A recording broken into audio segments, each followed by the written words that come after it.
Whoa!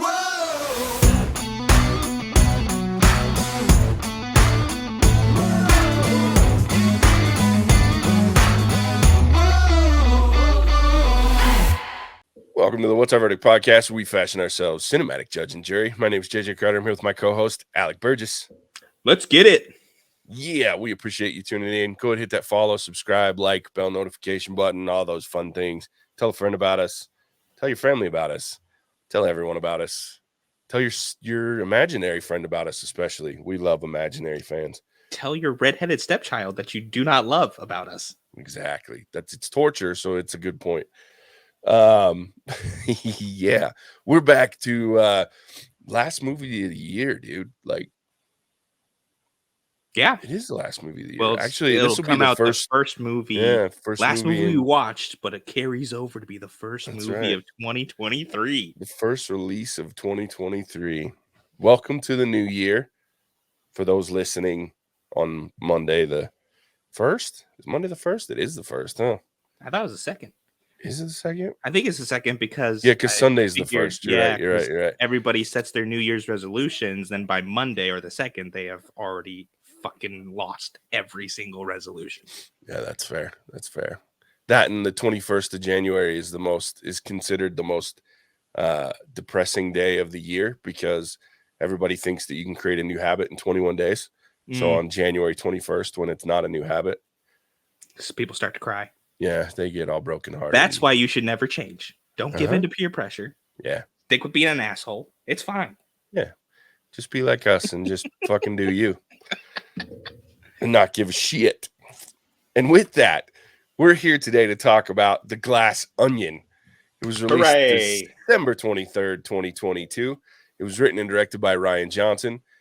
It stars Daniel Craig, Edward Norton, Kate Hudson, Dave Bautista, Janelle Monáe, Catherine Hahn, Leslie Odom Jr., Jessica Henwick, Madeline Klein, and Noah Sagan, with a special guest appearance by fucking everybody. Pretty much. Yeah. This movie about the famed Southern detective Benoit Blanc, who travels to Greece for his latest case. Dude, I was so excited for this. Like, I've been waiting for this one. Did you know? And I'm sure you know, as a huge former fan and now member of the podcast, this was my first five. The original. Yeah. Knives Out was my first five ever. One of the funniest, most entertaining movies still to this day that I've ever seen. I watched that just recently, actually, for the first time. Oh, yeah? I missed it for whatever reason. That stuff going on when it came out in theaters. And then it came out on streaming. I know she was watching it, so I tuned in. I was like, oh my God, this is fucking hilarious. It was love it. Brilliant. Dude. And I love the way that they're playing kind of the mystery, thriller mystery story. Especially in this one, it's good enough to keep you entertained in kind of an era where we've not really been paying attention to much of what's going on. They add that needed comedy to really kind of spice things up or mix it up. And it's an entertaining mystery thriller, which is hard to find. And the rewatchability for those is almost zero. But these ones are doing it well enough that I'm okay with watching again, despite the fact that I know the twist and know how it ends. Yeah.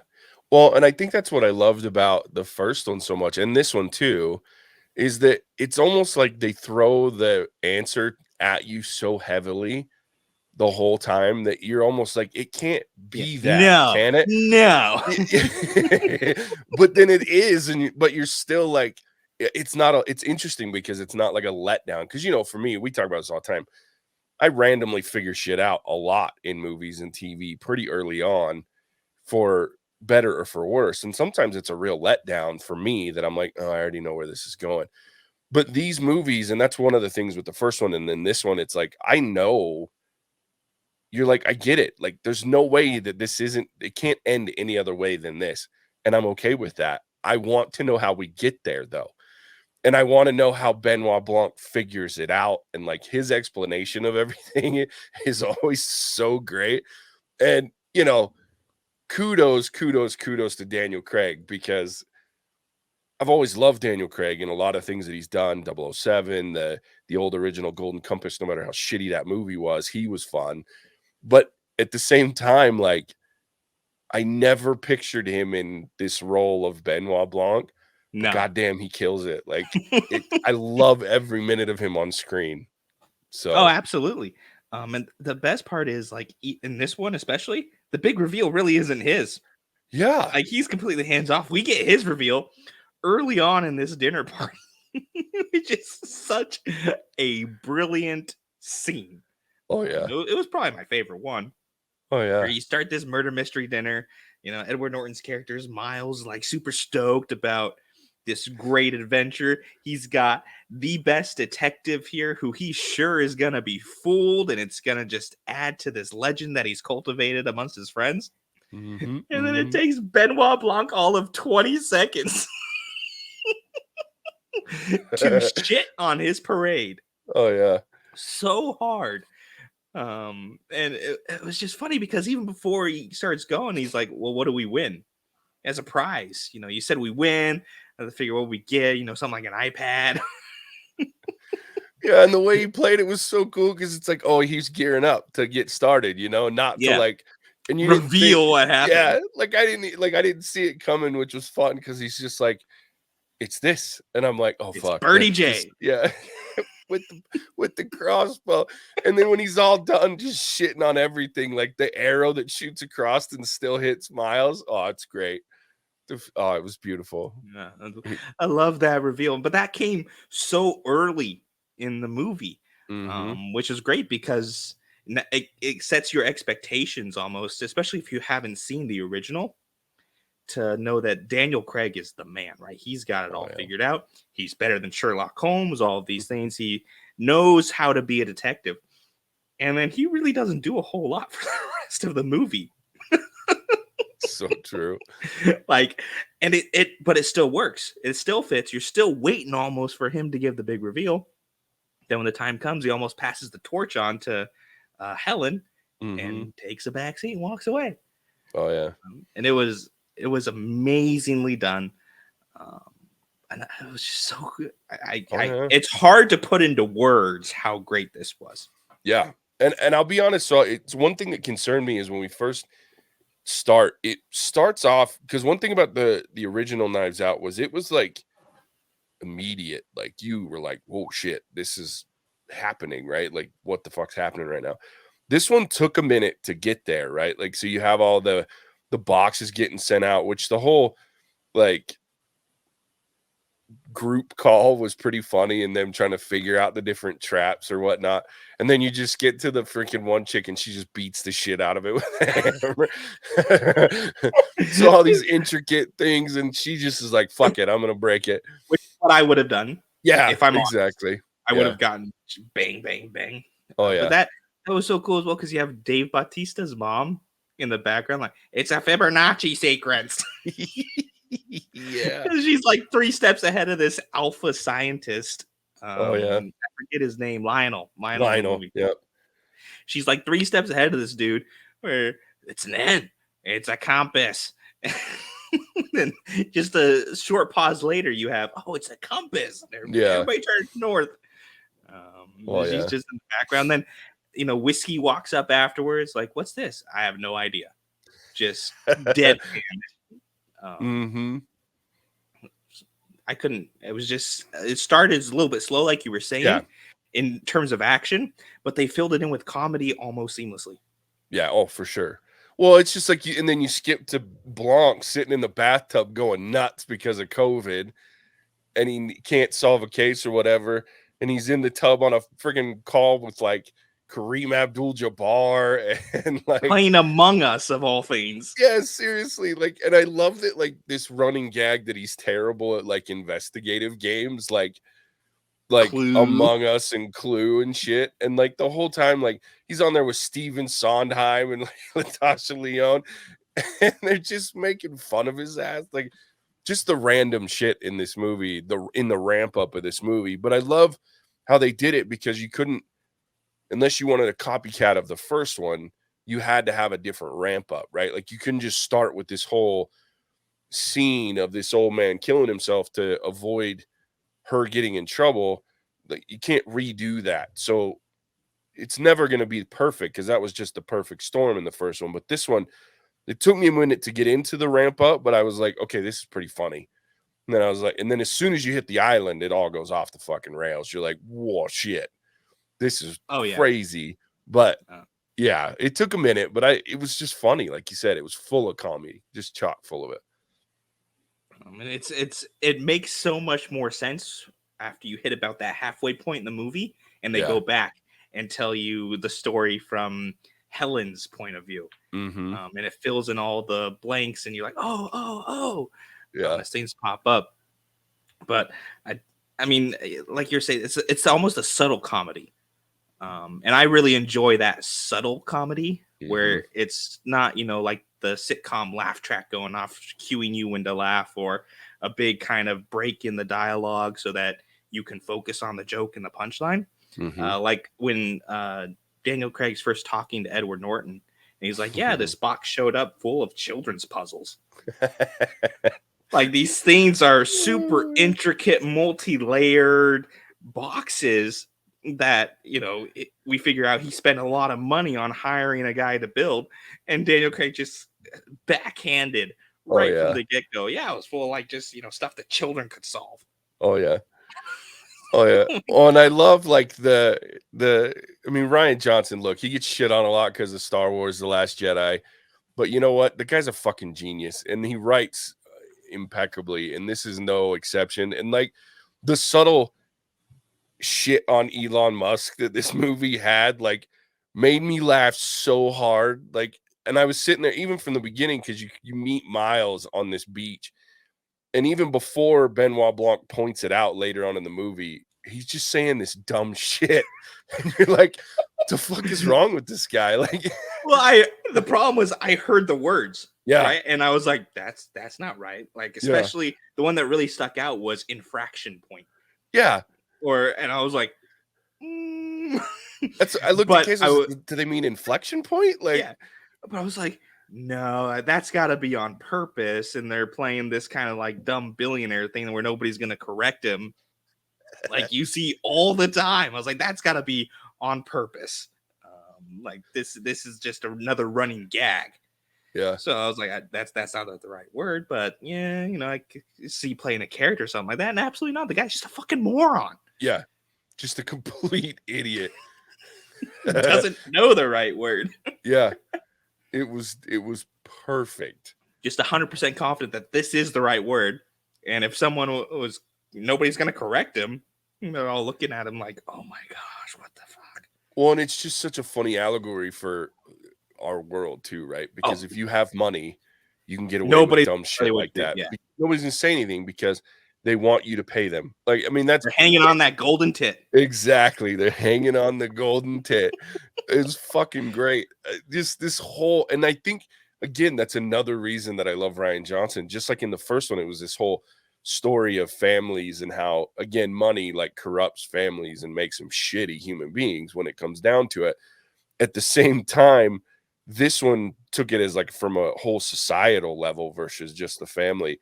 And like the shit people are willing to do for people that have money that haven't really earned your respect or your loyalty, things like that, other than they can fill your pockets. Because that's every one of them, except for Andy and Benoit. It was about they needed to make sure that their lifestyle was maintained, and the only person that was able to do that for them at that point was Miles. And they didn't give up on him until the whole thing was done, right? You had to go to Greece and all other different types of places all over the world. You had to do what he told you. Like the what's the word? I don't know. Abbreviating that you had to do to get the money to come down is just crazy. God. Abbreviate the air. Fucking stupid. Oh, and then he builds this whole compound with a goddamn onion in the middle. Like, what the fuck is wrong with you? And it's so stupid. Dong that he hourly dong. And then they just this fucking random dude running around the fucking island. Okay, Daryl was an integral part of this storytelling. Oh, Daryl was amazing. Guy made my ass laugh so hard. He did, but it's hard to kind of tell someone who hasn't seen the movie Yeah. Because you have all these intricacies going for in and around. They work perfectly together, but you have, like, when talking about the island, when you're on approach to the island, right? It's Greece, great, backdrop to have it on. You have this dock that rises above the water, and you're like, oh my gosh, like this is something out of a superhero movie, or this is the head to the bat cave essentially of this billionaire. Yeah. And then you find out later, no, the dock is built for low tide, so you can only dock at fucking low tide when the tide goes down. When the guy boating him in keeps basically calling them dumbasses. The guy that dumbasses, they're coming in. And he's like, I don't know what you're talking about. But it's just like in his language, he's calling him an idiot because of the fact that you can only dock one at one point every like 3 days or some shit. Fucking so stupid. Yeah. But it fits, but it doesn't, like, it fits in both scenarios, but it's hard to kind of quantify that or put a number on, because it shouldn't. Like, it's amazing writing because you have the story that works well from two different points of view, and it's the same story. And depending on which you saw first is what you're going to lead to believe more. Yeah. But then the game really starts. Oh, right? Like, dude. we've seen Benoit Blanc rip apart his perfect murder mystery that he had someone else write, which is so funny because, oh, she's a very good writer. She's bloody expensive and you ruined it. Oh man. And then that whole scene kind of where they're sitting in the lounge area was so good because they played well with the music and the stopping, and something's coming. Oh right? yeah. And you're kind of sitting there waiting. And I know that you find out stuff accidentally. I try to make sure I can't find anything out because I'm not great at it anyway, right? But I don't want to accidentally find something out because like the big reveal only really happens once. Yeah. Oh, she's the exact opposite. She's like, who did it? Who did it? Who's going to do something? Shut up. I want to watch. But you have this where the music stops and going back and forth. You get in a bunch of different images coming in that are just coming in real fast and real quick. And I don't know if you saw like what the big reveal is when it happened, but I was like, no, I had to go back. I was like, no. And watching it through the second time, I was like, oh, there. So, I was glad that I didn't see it because I was like, oh, I was looking for stuff. I thought something else happened, but it didn't. And then when you watch it back again, I was like, those motherfuckers. Like, well, boom. It's some genius like filmmaking too. So the cinematography, and here's just a quick example of I think what you're talking about, and it got me.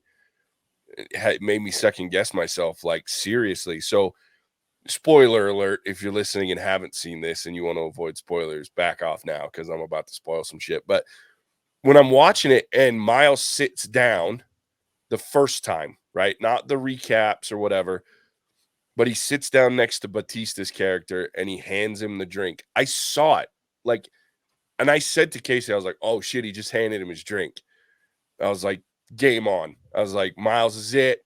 He just poisoned Batista. I was like, I wonder who. And then in my head, I'm like, I wonder if this is going to be like multiple people are going to die, right? And then I was confused as to why. Like, why would he kill Batista? I'm not quite figuring that out. But he handed him the drink.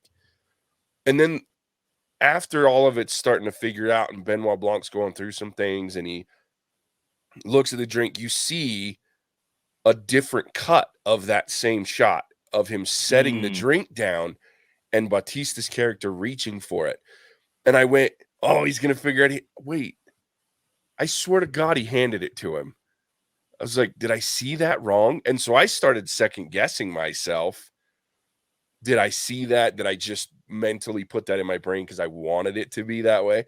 So it was genius, like cinematography, because he blatantly shows him handing Batista the drink in the first cut. And then that second one, it blatantly shows him setting it down and Batista reaching for it. And I went, I could have sworn he handed it to him. He didn't pick it up. And Casey even was like, no, I just think you were seeing some shit. And I'm like, okay. And then, of course, you get to the further on reveal, and I'm like, motherfucker, I I knew was it. right. And so I was mad, but I was like, it's genius because it makes you, it's right in front of your face with these movies, and this movie even more so than the first. But if you're not like, but they give you reasons to second guess yourself, even with like the whole Andy getting shot, or hell, we find out later it was Helen getting shot. Like, I was like, the first time you see it, I'm like, why is Blanc crying? Like, Yeah. why is he so He's damn emotional emotionally attachment. attached? Yeah. I was like, that's not him. And then they go through this whole Helen story, and I was like, oh, damn, that sucks that she dies, right? And then you're like, motherfucking hot sauce. I was like, this is bullshit. I was like, this fucker got me on that one. There are so many things going on. It's hard to pick out what's real and what's not. Like in that scene where I think it might have been the second cut you were talking about, where it shows, I guess, Miles or Batista picking up the drink, whatever it was. Uh-huh. I saw, or I remember seeing, like, I thought it was Claire because she like crosses in front of Batista. And when the gun Oh. is gone, I thought she nabbed the gun from him. I was like, oh, that must be where the gun was taken. Right. Because I've seen enough mystery thrillers. So I'm like, hey, you got to watch a little bit of what's going on. So I was looking in the wrong spot. Sure. Like a dummy. But I was like, that must have been where it was, because it's like a weird pass where she gets close. It's like the only way you can do that is lift the gun. And then we see later on, nope, way wrong. And I went back and watched it, and like, if you know what's happening, it's like, oh my gosh. But without knowing that, the way that Miles lifts the gun looks like just a completely natural, oh, that was fun, cool, see, I'm gonna go talk to another guest at my party type of a move. Mm-hmm. It's like, damn it. I know, dude. It's fucking amazing, the shit that he pulls off. And another one is like, that was like right in front of your face, is the Andy's drink. Like, he gets everybody's drink right, which means that he got hers right, but she sets it down after one sip. And you're like, what the, that's weird. Is she just being a dick? Yeah. And then comes to find out, it's not her. She doesn't drink. Yeah, she doesn't drink. It's not her drink. Yeah. Which the whole kombucha fucking, she's pounding the goddamn kombucha. Every time you turn around, I'm like, she's gonna get wrecked.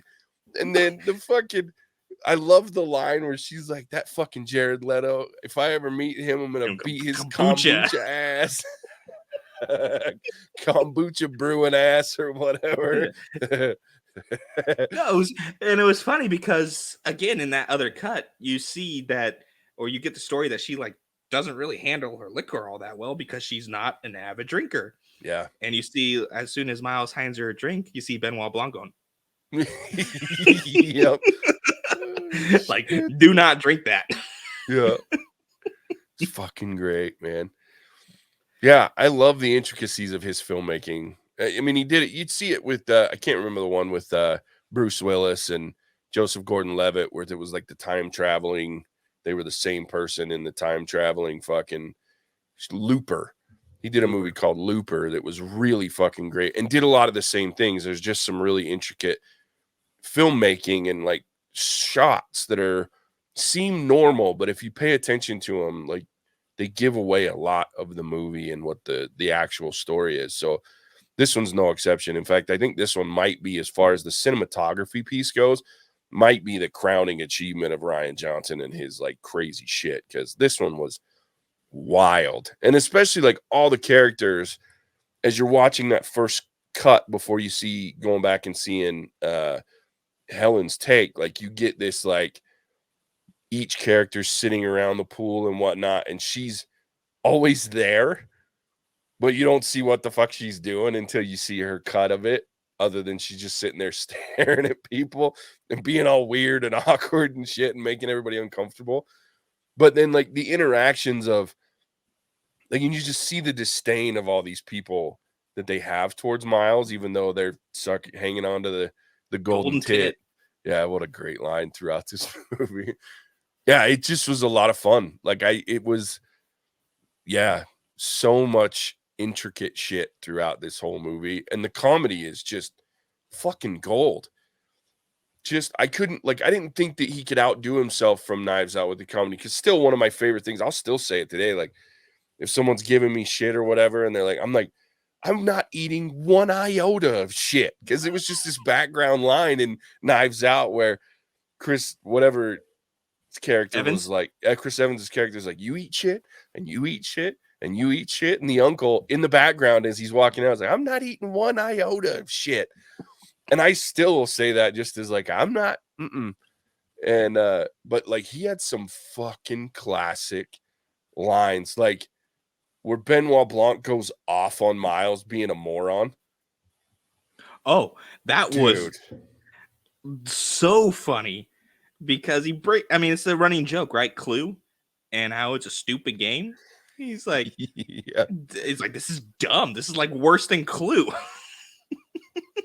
I love it. He gets to the point where it like flashes back to that's like handing them a loaded gun and turning the lights off. And he's like, you motherfucker, you took my idea.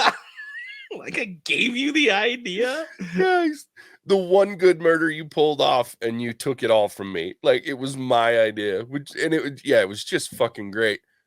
Loved it. Loved it. And let's not even like this fuel the future stuff and the big wrap up with Helen. Oh my gosh, that was amazing. And dang, feel bad for the Mona Lisa. I have a feeling that they wouldn't have actually loaned it out to him, but holy smokes. Yeah. What a great cherry on the top with well, at least you get to be remembered with the Mona Lisa like you always wanted to. Oh, and I was like, oh, mic drop. Dude, it was so good. Well, and I love too, that was another piece of the comedy. Like at first I was annoyed by it, like the glass sliding up and down constantly in the fucking background. But then by the end of it, like every time it happened, I was laughing my ass off. Like it was just so stupid. Yeah. And I think it's just those little things, like you said, like just the little lines at the end and like the little pieces of silliness in this movie wrapped around this giant murder mystery, multiple murder mystery, really. That, man, it's hilarious. Like, yeah. No, I absolutely loved it. Yeah.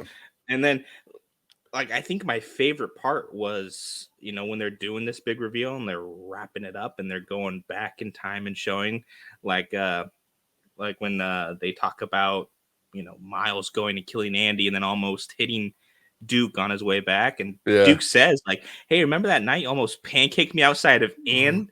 And he goes, Anderson Cooper's birthday party? Yeah, dude. And I was like, are you kidding me? Yep. Fuck, dude. Just so good. You have this going back and forth with motive and opportunity, and you see Helen's story, and even Benoit Blanc is like, there's no way it's Miles. He's too, he's too smart to pull this off. And then we get the big release, like, you're a fucking moron. Holy shit. Like, there's no way you're this dumb. I loved it. I was dying. Yeah. For most of this movie, I was cracking up. Because even like the tense moments where you got stuff going on that's really kind of confusing or tension based is funny. Down to the point where you have, what's her name? Poor Peg. Oh, yeah. Who was just like stereotypical assistant trying to get out of a bad situation. And, Miles like, who are you? Yeah. But you have to think like maybe it's Peg, right? Maybe she's involved in this some way. It's like, why is Daryl on the island? He's got to have a role to play. And no, Daryl's just a pothead that enjoying his time in Greece. Oh yeah, it's beautiful. Well, and that's another thing that, like, to bring that up is the cast is outrageous. Like, oh yeah, I mean, and that's another piece of these movies is without the cast, this movie doesn't work. And it's same for the first one, same for this one. Like this, and I'll be honest, like there were people in this cast that I was like I worry about some of them. Like Kate Hudson is Kate Hudson, but she's not my favorite. But as Birdie, she was great.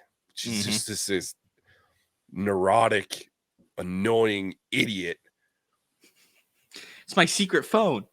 Yeah. Can I have my secret phone back? Yeah, and now has to like ruin her fucking life because she has to take credit for the fact that he set up sweatshops, and she's so fucking stupid she thought it was because they were making sweatpants or sweatsuits. I'm like, don't tell me you think a sweatshop is where they made sweats. And the little language, she's like, oopsie. Unreal, dude. Like, I about lost it. I just lost it. But then, yeah, like, well, and Ed Norton, the guy's an acting phenom, but you always hear the stories about how he's a dick on set. So I always worry when he's in a movie sometimes because you just never know what it's going to do to but the rest, like, to Jessica Henwick, Peg, like, she's so underrated. She's been in a lot of weird things, but, like, she's amazing. Don't even get me started on freaking Catherine Hahn. She's one of my favorite comedians on the planet. Easy. And then Janelle Monáe's coming out recently. She killed it. And I'll be honest, like, I don't think anybody else could have pulled off the Andy Helen swap as well as she did, just because she can be so sweet and nice and so sinister looking at the same time. Oh, yeah. Like, yeah, she was amazing. Yeah, the cast was outrageous. Outrageous cast. They just pulled it off. They just made all these characters interesting to watch, believably invested in his death and trying to keep what they have, you know what I mean? And so it was just like, yeah, they killed it. So kudos to him for putting together casts like that too, because unreal. Amazing. And they all worked really well together.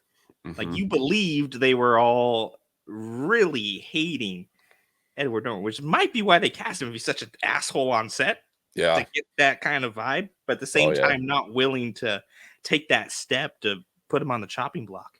Yeah. I think my standout, though, was Whiskey.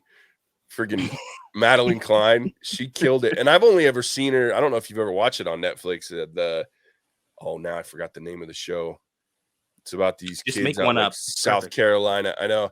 They're on this island in South Carolina, and I can't even think of the name of it now. It's really not a great show, if I'm being honest with you. Like, Outer Banks. It's called Outer Banks. Oh, okay. Not a great show. It's kind of shitty. A lot of unknown people with like one or two actors that you're like, I think I know that face, right? That's it. But she's always been good in the show. And then she really just killed it in this. Like, every time she was on camera, like, I couldn't, not only is she gorgeous, but she just stole scenes, acting and visually. Like, yeah, this was a standout performance for her. Like, when she pushes that glass at the end and flips them off. Yeah. Like, it's hard to steal a scene from Daniel Craig. Oh, very hard, especially as Benoit Blanc. Yeah. And no, she consistently did it, even with like only one or two lines of dialogue. Mm-hmm. Mm-hmm. Yeah, I laughed my ass off when they were pushing the glass shit, and she pushes it and just flips him out. It was fucking great. Such a stupid thing, but like, yeah, it just was fun. Yeah, she killed it. She was my favorite. Besides Benoit Blanc, yeah, Daniel Craig, and then Janelle Monáe. Her name is very hard for me. I always want to call her Janae Monel, but it's not that. Janelle Monáe. And then Whiskey as like a character that shouldn't have been as prominent and stuck out as much as she did. Kudos to her, because it's hard to make a bit part that low as forward facing as she was. Absolutely. Yeah.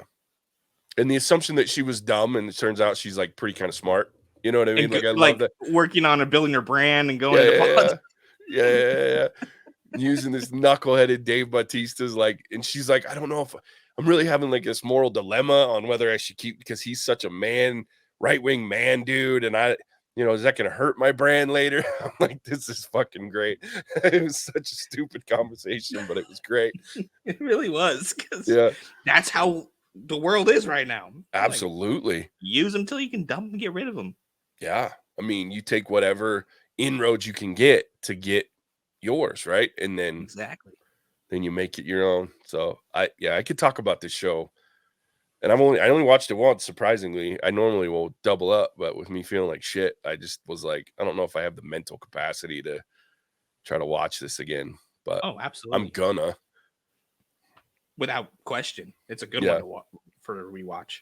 absolutely. And really quick before we wrap up, what a great cameo from Hugh Grant. Like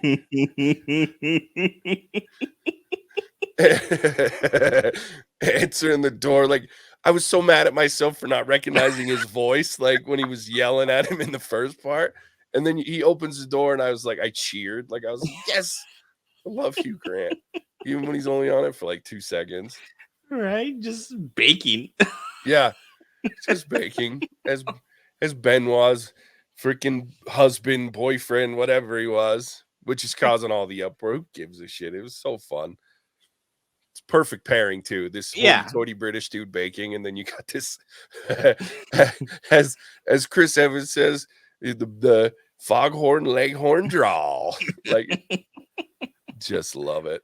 Love this. I love the character. I'm looking. There's a third one coming. I heard that Yeah. they had a third one planned. Yep, third one's planned. Cannot wait. Yeah, love it. Well, I'm excited for it. Yeah. Should we rate this thing? Let's do it. All right. You go first. I'll let you I go get first. to go first. Okay. Yeah, I'll let you go first. So, if you've made it this far in the episode, I guess you could understand that we liked it. Yeah. I mean, that goes without saying.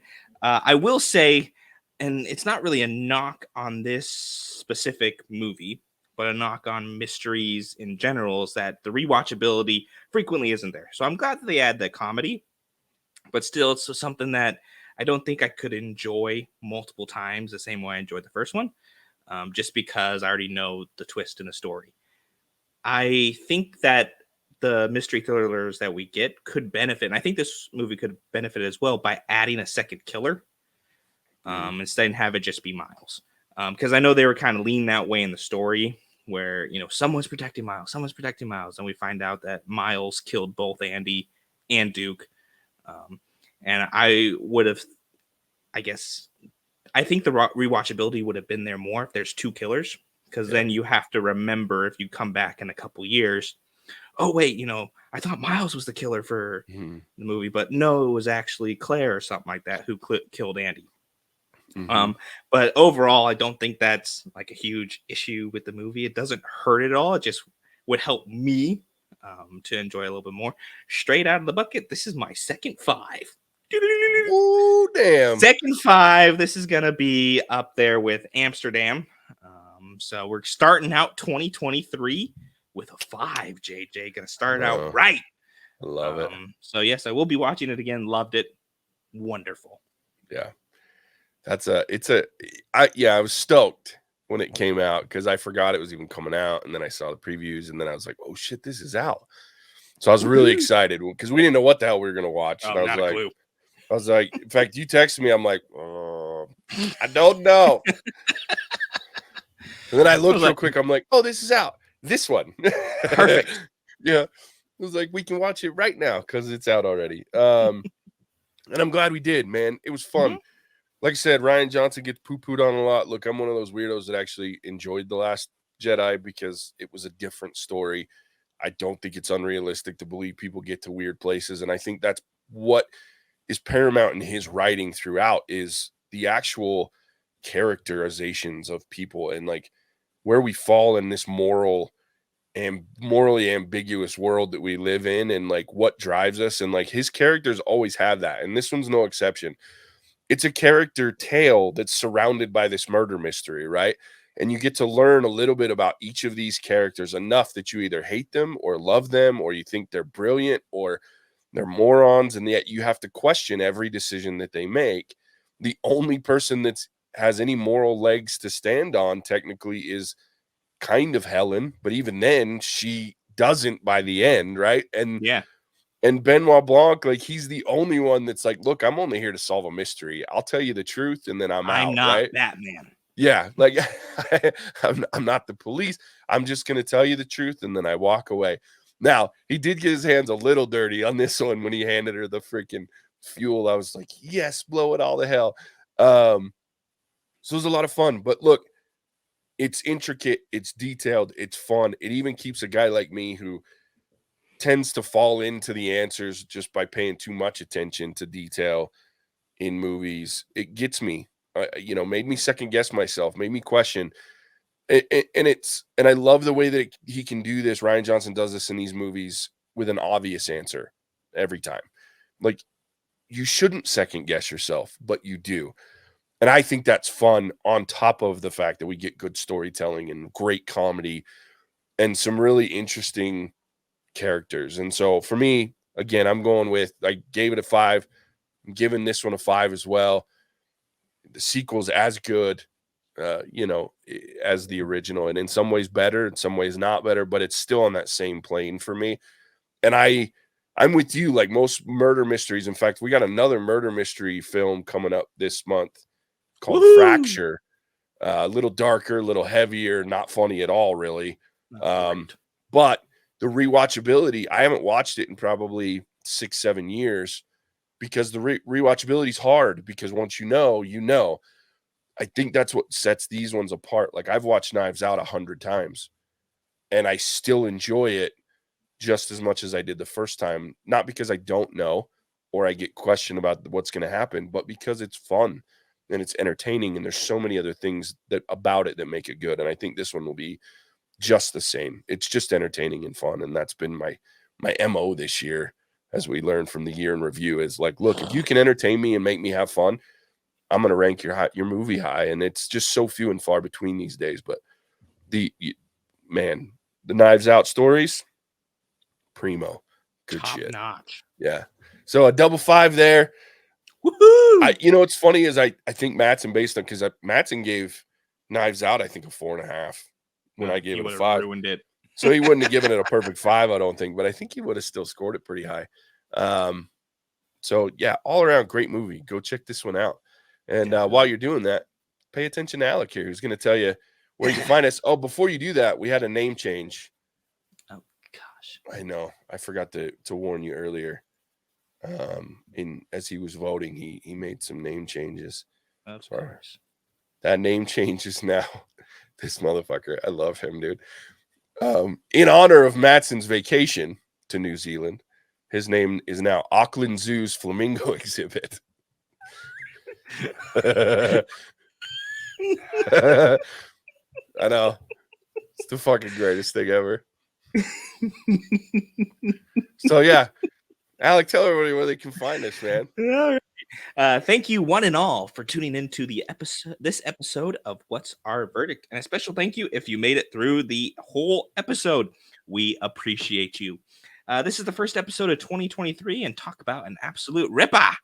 The docket for the rest of the month will be up on the website soon, if it isn't already, so keep an eye out for that. I am really excited about at least one of those movies, and what makes it even better is that Mattson is gonna hate it. For those looking for content, as soon as Mattson gets back from being up Hobbits in New Zealand, we will be recording our very first Patreon special. Mm-hmm. Another apology to Auckland Zoo's Flamingo Exhibit that your Q4 request for 2022 is a bit late. But considering that your request was pink flamingos, there was no way we were going to let Mattson weasel his way out of it. Mm-hmm. We appreciate you immensely. And if anyone would like to access those extra episodes, check us out on Patreon, where you can find all of the juicy details. This has been yet another first-class episode of podcasting, and I will send it back to the top dog, the Sultan of Swat, the great Bambino, JJ himself. Oh, I love that callback. What a great movie. I don't know that we've watched that one. We'll have to add that one to the list sometime. Yeah, thanks, buddy. As always, that's great. And thanks to Auckland Zoo's Flamingo Exhibit. We love you, man. I love it when it works out that way and there was no planning beforehand. I know. I just forgot. I noticed it today. Because sometimes, I'll go through all these interactions on Patreon with him. I'll read his comments. I'll comment back, and we'll do all this stuff. And then I won't even notice it until I just get on. I'm like, oh, fuck, he changed again. And then I have a good laugh because I was like, oh, that's clever. He's a clever motherfucker. I like him. Yeah. Yeah, so there it is. You should join up. There's some fun content on Patreon, man. I'm telling you. The comments alone are just gold. Pure gold. Yeah, as always, we appreciate you tuning in. We'll catch you on the next one. Hasta la vista, baby. Cinemagic out. Whoa!